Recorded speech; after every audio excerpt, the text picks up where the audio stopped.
पिछले कई सालों से सवाल उठ रहे थे कि पीएम केयर्स फंड में कितना पैसा है, कितना खर्च हुआ और कितना पैसा इकट्ठा हुआ और अब पीएम केयर्स फंड में हो क्या रहा है। इन सारे सवालों का जवाब अब सामने आ चुका है, यानी कि राज से पर्दा खुल चुका है। तो चलिए एक एक करके सारी बातों को समझते हैं। यह भी समझते हैं कि आखिर ये पीएम केयर्स फंड आया कहां से, क्यों आया, क्यों इसके लिए लोग कहते हैं कि इसकी जानकारी मिलना बड़ा मुश्किल हो गई है, क्या ऐसा कोई कानून है जो इसकी जानकारी अभी तक नहीं मिल पा रही थी। चलिए सारी बातों को एक एक करके समझेंगे, लेकिन सबसे पहले शुरुआत करते हैं खबर क्या है। देखिए, बीते दिन 18 अगस्त को पीएम केयर्स फंड ने क्या किया कि 2024-25 के ऑडिट के आंकड़े सार्वजनिक कर दिए और ये पिछले 2-3 साल से नहीं हो रहे थे सार्वजनिक, इसीलिए सवाल भी उठ रहा था। अब ये बताया गया कि पिछले साल 2024-25 में 1279.9 करोड़ रुपए की आय हुई। ये आय कैसे हुई, यानी कि जैसे किसी ने उसमें डोनेट कर दिया, किसी ने पैसे दे दिए, या किसी ने वहां पे जो पैसा पहले से मौजूद था उसका ब्याज मिल गया, ये सब कर करके इतना पैसा आ गया। अब आय बहुत ज्यादा मात्रा में हुई, लेकिन देखिए खर्च कितना हुआ। 2024-25 में सिर्फ 87.85 लाख रुपए खर्च हुआ। इसका मोटा मतलब ये सोचिए कि मैंने आपको लगभग 1280 रुपए दिए और उन 1280 रुपए के एवज में आपने सिर्फ 88 पैसे खर्च किए। तो ये सवाल अभी कई सामाजिक कार्यकर्ता उठा रहे हैं कि इस डेटा के आने के बाद कि आखिर क्या हुआ, ये सब आखिर खर्च हुए क्यों नहीं। अब यहां पे समझिए बात इतनी नहीं है, कुल जमा राशि है 8,452 करोड़ रुपए। आज की डेट में पीएम केयर फंड में इतना पैसा है।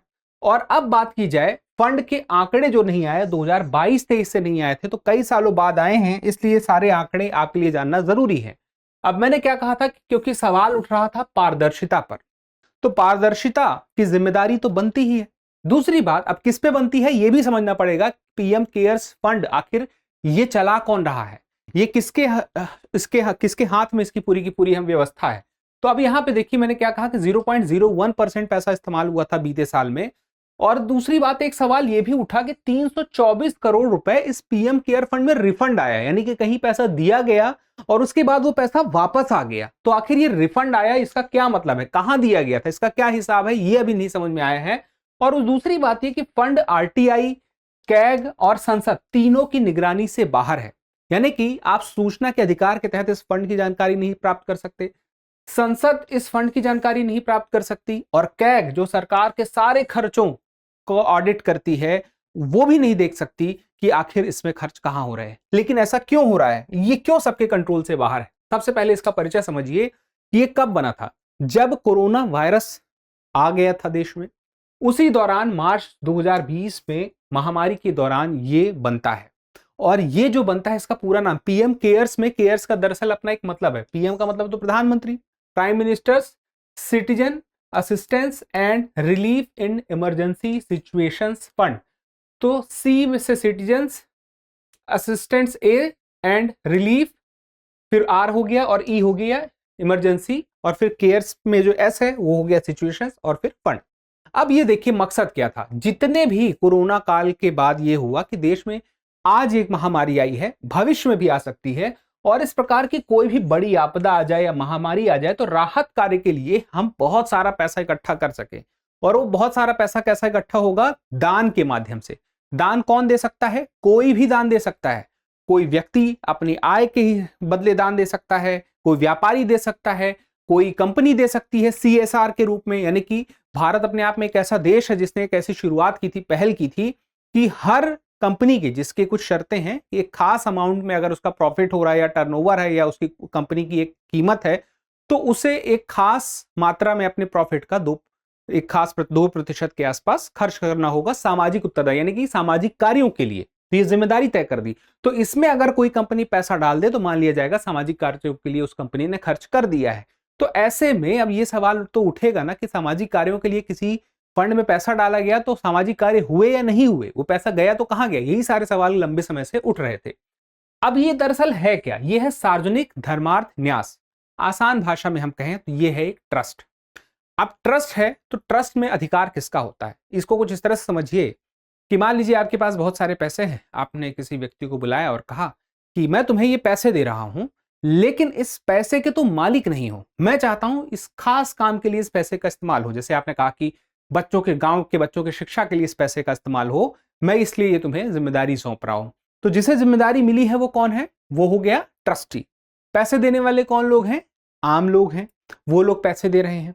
और वो जो ट्रस्टी है वो सिर्फ और सिर्फ जिम्मेदारी उठा रहे हैं, मालिक नहीं है उस ट्रस्ट के। और ये पूरी व्यवस्था जो है ये ट्रस्ट कहलाती है, न्यास कहलाती है, जिसमें जैसे चंदा आ रहा है, फिर उसके किसी खास हित के लिए, धर्मार्थ कार्य के लिए हो सकता है, शिक्षा के लिए, पर्यावरण के लिए, स्वास्थ्य के लिए, किसी एक मुद्दे पर खर्च हो रहे हैं।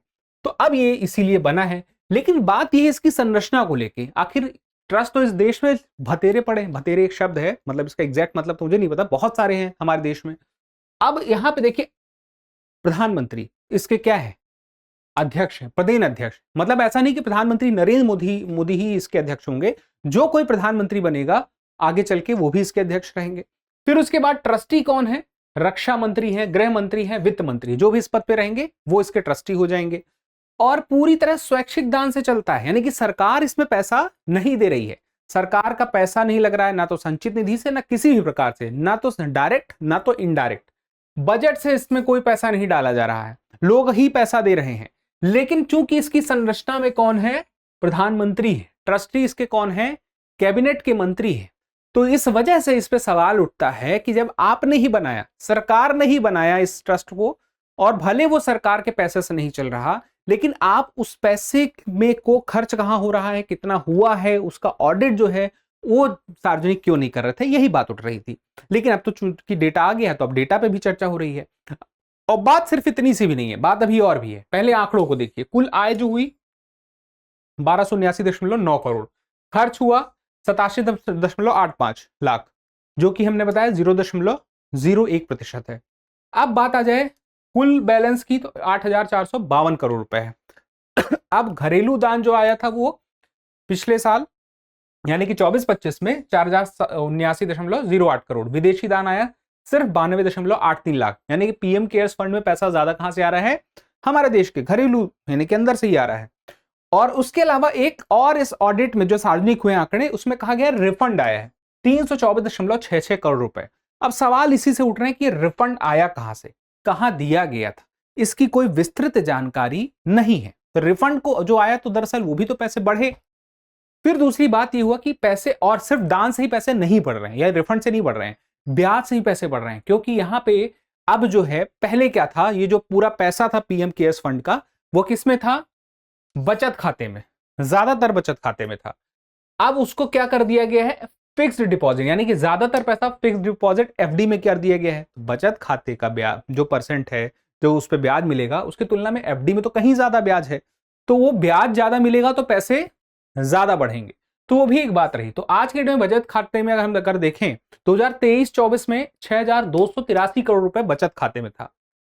सिर्फ 531 करोड़ रुपए हम कहें 2024 में आज की डेट में बचत खाते में, यानी कि बहुत ज्यादा पैसा जो बचत खाते में था उसको एफडी में डाला गया और उसी का इंटरेस्ट बन रहा है। तो फिक्स डिपॉजिट 6,641 करोड़ का हो गया था, पहले था, जो अब 7,846 करोड़ का कर दिया गया। और सिर्फ ब्याज से 475 करोड़ रुपए की कमाई कर ली गई। तो ये तो अभी हम उन आंकड़ों की बात कर रहे हैं जो सार्वजनिक हुए हैं। अभी टोटल बात करें तो खर्च कितना हुआ है 2020 से, जब से ये ट्रस्ट बना है, तो 18.4% ही इसकी जितनी आय हुई है इस ट्रस्ट की बना है खर्च सिर्फ 18.4, यानी कि 5वां हिस्सा भी खर्च नहीं हुआ, और बचा 81.6। तो अब ये बात आती है, कोविड पीक में 2020-21 में एक ऐसा समय था जब लोगों ने, कंपनियों ने आयकर को बचाने के लिए, क्योंकि उसमें एक प्रावधान ये जोड़ दिया गया था कि छूट मिलेगी, जैसे आयकर में छूट मिलेगी, ये बैक डेट से जोड़ दिया गया नियमों में परिवर्तन करके। तो अब हुआ ये भी कहा गया, आरोप लगाए गए कि अगर आप छूट दे रहे हैं आयकर में, लेकिन उसमें खर्च कहां हो रहा है इसकी जानकारी हम नहीं निकाल सकते, आरटीआई या संसद या फिर कैग, तो फिर ये जो है पारदर्शिता या जवाबदेही में थोड़ी कमी की बात थी। तो यहां पे आप देखें तो बहुत बड़ा अमाउंट आया कोविड पीक में, उसके बाद आया लेकिन उतना अमाउंट नहीं आया। अब देखिए, सार्वजनिक बनाम सरकारी की एक बात चल रही है। दरअसल जो सार्वजनिक, हम एक होता है पब्लिक अथॉरिटी वर्ड जो होता है वो ये वाले पब्लिक से अलग है। पब्लिक अथॉरिटी में वो सब कुछ आ जाता है जिसमें आरटीआई जांच कर सकता है, जैसे कि सरकार के पैसे से बनी हुई कोई संस्था हो, सरकार के खर्च से चल रही हो, या संविधान के माध्यम से बनी हुई कोई संस्था हो, या विधायिका जो कानून बना के कोई संस्था बना दे, या फिर उसके बाद सरकार आदेश के माध्यम से कुछ बना दे, संस्था बना दे, और उसके बाद सरकार वित्त पोषण कर रही हो या तो किसी का, तो इन सब संस्थाओं का क्या हो सकता है, आरटीआई, राइट टू इंफॉर्मेशन के थ्रू जानकारी मिल सकती है। लेकिन इसकी नहीं मिल सकती है क्योंकि ये सरकारी नहीं है, ये निजी है। अब अगली बात आती है पीएम जो केयर्स है, पहली श्रेणी में आती है, पब्लिक अथॉरिटी में नहीं, लेकिन आम लोगों के लिए, सरकारी लोग, आम लोगों का उसमें पैसा गया है। अब यहां पे देखिए सरकारी, लेकिन इसको क्यों कहा जाता है? सरकारी नहीं है, मैं कह रहा हूं निजी है, लेकिन इसको सरकारी क्यों कहा जाता है? सरकार से जवाबदारी इसके लिए क्यों मांगी जाती है? क्योंकि जो स्टैब्लिशमेंट हुई सरकार के माध्यम से दिखाई देती है। नाम में प्रधानमंत्री शब्द खुद इसमें जुड़ा हुआ है, पीएम केयर्स फंड। फिर उसके बाद सरकारी वेबसाइट का जो डोमेन है, यानी कि इसका जो डोमेन है pmcares.gov.in।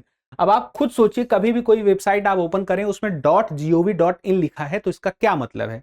इसका मतलब है कि वह सरकारी है, आप ये मान के चलते हैं, तो वो भी दिखता है। फिर अध्यक्ष खुद प्रधानमंत्री हैं, ट्रस्टी केंद्रीय मंत्री हैं, और सरकारी कर्मचारियों की सैलरी से भी कटौती करके इसमें पैसे डाले गए हैं, एक समय था। तो ऐसे में फिर पीएसयू की सरकारी कंपनियों का जो सीएसआर का पैसा है वो भी इसमें जा रहा है। और इसमें इसके लिए तो खास कानून में मैंने बताया परिवर्तन भी किया गया था कि आयकर में 100% छूट का लाभ मिलेगा, सीएसआर का लाभ मिलेगा अगर इसमें कोई पैसा डालती है कंपनी तो। अब सीएसआर का मतलब सामाजिक उत्तरदायित्व है ना, responsibility, CSR, social corporate responsibility, जिसमें ये होता है 2% के लिए आपको। जैसे मान लीजिए कंपनी की अगर कुल जो नेटवर्थ है 500 करोड़ है, या टर्नओवर 1000 करोड़ का है, या नेट प्रॉफिट मिनिमम 5 करोड़ का है, तो ऐसे में 3 साल का जो औसत प्रॉफिट होता है उसका 2% उन्हें सामाजिक उत्तरदायित्व के लिए, किसी अच्छे काम के लिए खर्च करना होता है। तो चाहे वो किसी एनजीओ को भी दे सकता है, खुद से कहीं कुछ काम करा सकता है, या तो पीएम केयर फंड में भी दे सकता है, ये भी विकल्प था। तो यहाँ पे भी लोगों ने दिए। अब देखिए सूचना का अधिकार अधिनियम 2005 में आपको पता है आया था। इसका काम क्या था? सार्वजनिक प्राधिकरण यानी कि पब्लिक अथॉरिटी से सवाल पूछने का अधिकार था इसके पास। लेकिन पब्लिक अथॉरिटी कौन? वही कहा, संविधान से जो बनी हो, कानून से बनी हो, आदेश से बनी हो, या सरकार जिसका वित्त पोषण कर रही हो, भले कम मात्रा में ज्यादा मात्रा में, लेकिन सरकार उस पर खर्च कर रही हो, उसका हो सकता है। अब 30 दिनों के भीतर इसमें जवाब देना होता था, लेकिन इसमें नहीं जवाब देना पड़ रहा है क्योंकि सरकार इसमें पैसा नहीं दे रही है। तो यहीं पे इसी वजह से आरटीआई से कोई इंफॉर्मेशन नहीं ले पा रहा, संसद और कैग भी नहीं ले पा रही, क्योंकि सांसद सरकार से सवाल पूछते हैं, बहस करते हैं, समितियों से जांच करवाते हैं।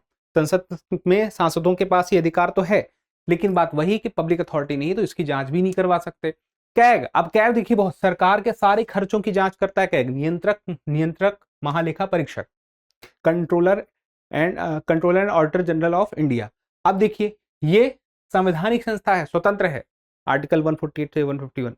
अब इसके पास पूरे सरकारी पैसों का ऑडिट कर सकता है, और जब ये ऑडिट करता है पूरी रिपोर्ट बनाता है कि सरकार की रिपोर्ट है कि कहाँ पे उसने खर्च में गड़बड़ी हुई है, सब कुछ उसकी रिपोर्ट में आ जाता है। किसी मामले में सरकार के खर्च में कहीं गड़बड़ी हुई तो वो राष्ट्रपति के पास जाती है, राष्ट्रपति उसको संसद में पेश कराते हैं, संसद में उस पर बातचीत होती है, फिर समिति बनती है, समिति में जाती है, समिति में जांच होती है, सरकार से सवाल होते हैं, उसके जवाब लिए जाते हैं। तो जवाबदेही तय करने के लिए तो ये बहुत बड़ा काम कर रही है कैग। लेकिन दिक्कत यही है कि ये जो है सरकारी पैसों का ऑडिट करती है, लेकिन ये सरकारी पैसा तो है ही नहीं, तो ये भी नहीं कर पा रही।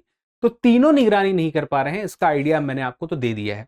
अब अगली बात होती है आलोचकों की दलील और कोर्ट केस में। तो आरटीआई की अप्रत्यक्ष वित्त पोषण शर्त के तहत शामिल होने की मांग हो रही है, यानी कि इसमें यह कहा जा रहा है कि आरटीआई कानून में विस्तार करने की जरूरत है। उसका बड़ा उदाहरण यह है कि इस पीएम केयर्स फंड को एग्जाम्पल के तौर पर देखें तो जरूरत लगती है कि विस्तार किया जा सकता है, ऐसा कई लोग कहते हैं। कई कार्यकर्ता एनजीओ ने अदालत में इसको चुनौती भी दी है। सरकार का रुख अदालत में वही है कि यह निजी न्यास है, सरकार का पैसा इसमें लगा नहीं है। अब एक आरोप ये भी लगता है कि कारपोरेट कार्य मंत्रालय ने नियमों में पिछली तारीख से संशोधन किया था, तो वही जो सीएसआर के लिए पैसा लोग इसमें जमा कर सकते थे वो बैक डेट पे लगा दिया। इस वजह से कंपनियों ने इस पे पैसा भी लगाया, यानी कि सीएसआर के लिए दिया। फिर उसके बाद अब निष्कर्ष की बात करें तो यह फंड जो है सार्वजनिक है पर कानूनी तौर पर सरकारी नहीं है। यही फर्क है जिसकी वजह से आरटीआई, कैग और संसद की निगरानी से यह बच रहा है। अब वही, लेकिन चूंकि संरचना और ढांचा ऐसा है कि वह सरकारी जैसा लगता है, भले इसका कानूनी दर्जा वैसा, कानूनी स्थिति वैसी है नहीं। तो अब साल में सिर्फ 5 साल में सिर्फ 18.4% खर्च हुए हैं और बड़ी रकम अभी इस्तेमाल नहीं की गई है। और अभी भी उस पर एफडी ही ली जाएगी। एफडी का मतलब ये कि उसको जमा कर दिया गया है और उसको निकाला नहीं जाएगा, उस पर ब्याज बनेगा। तो यहां पे एक बात यह कि नियमित रूप से समय पर ऑडिट रिपोर्ट सार्वजनिक की जानी चाहिए। ये आवश्यकता तो महसूस होती ही है। उसके साथ ही रिफंड जैसे लेन देन पर विस्तृत जानकारी देना भी जरूरी महसूस हुआ। ये भी महसूस होती है क्योंकि जब ऑडिट हुई है तो विस्तृत जानकारी के साथ हो, और उसके बाद स्वैच्छिक रूप से आरटीआई के दायरे में आकर भरोसा बढ़ाया जा सकता है।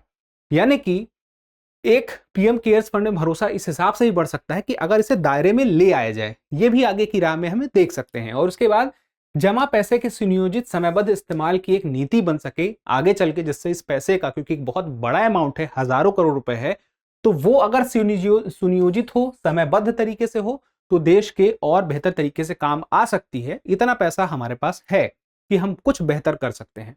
अब ये सारी जानकारी हो गई, तो आपसे मैं सवाल पूछना चाहूंगा। सवाल का पूछने से पहले एक जरूरी जानकारी ये है कि अगर आप यूपीएससी की तैयारी अपने शहर से, अपने घर से, अपने स्टेट से कर रहे हैं, चाहे जिस भी स्टेट में आप हैं, लेकिन आप दिल्ली से नहीं कर सकते हैं या उस शहर से नहीं कर सकते जहां दृष्टि आईएएस है, तो आप दृष्टि लर्निंग ऐप डाउनलोड कर लीजिए। इस दृष्टि लर्निंग ऐप में एक कोर्स है IAS GS foundation live online course, और इस कोर्स की सबसे खास बात यह है कि यहाँ पे वही क्लास आपको मिलेगी जो दृष्टि आईएएस के नोएडा सेंटर और करोल बाग सेंटर में देखने को मिलती है। यानी कि जो क्लास होती है ऑफलाइन वाली सेम क्लास। तो यहां पे क्या मिलेगा, क्लास बस नहीं मिलेगी और बहुत कुछ मिलेगा। 400 प्लस क्लासेस तो हैं ही जो पूरा जीएस कंप्लीट कराएंगी प्रीलिम्स से लेके मेंस तक, लेकिन उसके साथ ही ये स्टडी मटेरियल आपके घर पहुंचाने के लिए भी हम आपके साथ हैं। इसके साथ ही 3 साल का करंट अफेयर की क्लास, 3 साल का करंट अफेयर की मैगजीन, प्रीलिम्स और मेंस के कई टेस्ट मिलेंगे आपको, और इसके साथ ही आंसर राइटिंग की प्रैक्टिस भी कराई जाएगी। एकेडमिक सपोर्ट मिलेगा, कोई डाउट हो तो उसके लिए भी सेशन होगा। और ये सब कुछ जो होने वाला है, इसके लिए आपको फायदा लेना है और कोई जानकारी चाहिए तो वीडियो के डिस्क्रिप्शन में कमेंट बॉक्स में लिंक है, उसे क्लिक कर लीजिए, या फिर आप सीधे कॉल कर दीजिए 871501 पर, और ऐप डाउनलोड कर लीजिए दृष्टि लर्निंग ऐप। हम आते हैं हमारे सवाल पर। पीएम केयर्स फंड के संदर्भ में निम्नलिखित तथ्यों पर विचार कीजिए। पहला, पीएम केयर्स फंड को सरकारी बजट से नियमित वित्तीय सहायता मिलती है। दूसरा, फंड को आरटीआई अधिनियम के तहत सार्वजनिक प्राधिकरण नहीं माना जाता है। तीसरा, फंड का ऑडिट भारत के नियंत्रक महालेखा परीक्षक कैग द्वारा किया जाता है। उपरोक्त में से कितने कथन सही हैं? केवल एक, केवल दो, तीनों, और कोई नहीं? तो इस सवाल का जवाब जरूर दीजिएगा, क्योंकि जब आप जवाब देते हैं तो हमें और बेहतर करने की प्रेरणा मिलती है। फिलहाल के लिए इतना ही। चैनल को सब्सक्राइब कर लीजिए जिससे हमारी और आपकी मुलाकातों का सिलसिला जारी रहे। धन्यवाद। अब एग्जाम की तैयारी को और बेहतर करने के लिए हमारे चैनल को लाइक, शेयर और सब्सक्राइब करना ना भूलें।